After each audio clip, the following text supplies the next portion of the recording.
Vanakkam, myself G. Prabhu, working in Department of Automobile Engineering in Hindustan College of Engineering and Technology. Today, my topic is non-destructive testing. Nowadays, the non-destructive testing has become very popular in all the industries because all the industries are moving towards a quality product. So, the non-destructive testing has become an essential one. So other terms that has been used for non-destructive testings are the non-destructive examination. It is denoted by NDE. The next, it is named as non-destructive inspection, NDI.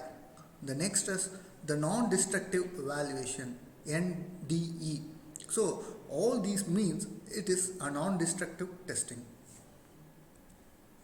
The objective of non-destructive testing is to first it is to start out the material in various according to properties, characteristics and their material classifications.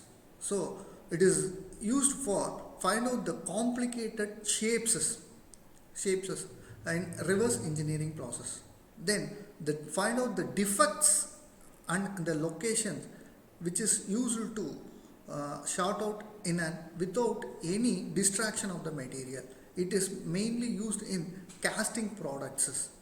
Then to find out the defect characteristics and examine without any distraction or scratches on the product. So as I said in the previous slide, so the non-destructive testing or process inspection is to evaluate the material without any damage to the component, and you can examine the part as it is, and the cost of the product has been reduced, the testing process has been reduced.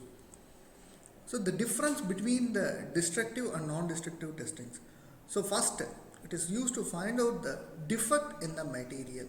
So both the destructive and non-destructive has been used for find out the defects in the material. So the destructive means the component will be completely destructive, and in the non-destructive the material will not be destroyed. We can test as it is. So in non-destructive no load has been applied on the material. In destructive testing we will apply a load on the material. So due to the load the material may get damage in destructive testing. In non-destructive testing, we are not going to apply any load, so there is no changes or defects on the material. So no special requirements is needed for this non-destructive testing. So in destructive testing, we need a special equipment for testing of materials. For each property, we need a special equipment. So due to that, the destructive testing cost is expensive, and in non-destructive testing it has been less. So for a basic of skill, according to the skill, the destructive testing need more skill to test.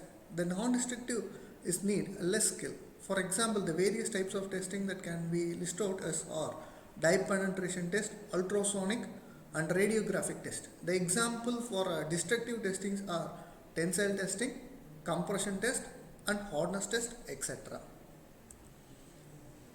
So I have listed out some of the destructive testing. The first is visual inspection testing.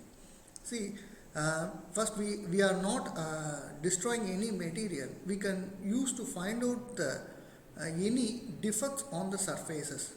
So it is generally applicable in all the industries and all the components. So visually we are finding out there is any defect on the surfaces. It can be used with using aid or unaided process. It is carried out by two methods.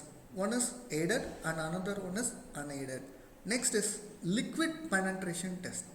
So there be a liquid applied on the surface of a material so that it can be examined there is any defect on the surfaces that can be find out. The next test is a magnetic particle inspection test. So it is carried out specially for a magnetic materials.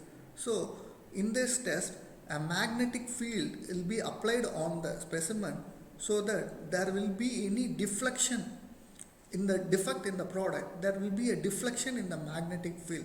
Through that we can identify there is any defect on the material. Then eddy current test. So the eddy current test is also being tested in the same manner for by applying a current throughout the product. The next is a radiographic test. It is all similar for by taking an X-ray. So the component has been X-rayed and seen where there is any defect in the product. The next test is an ultrasonic testing. So in this test we used to send out an ultrasonic waves through the component. So the waves, if there is any defect on the component, it may get reflected back. So due to that frequencies, variation in the frequency, we can be able to identify where there is any defect in the product. So I have listed out some of the tests. So thanks for watching this video. Thank you.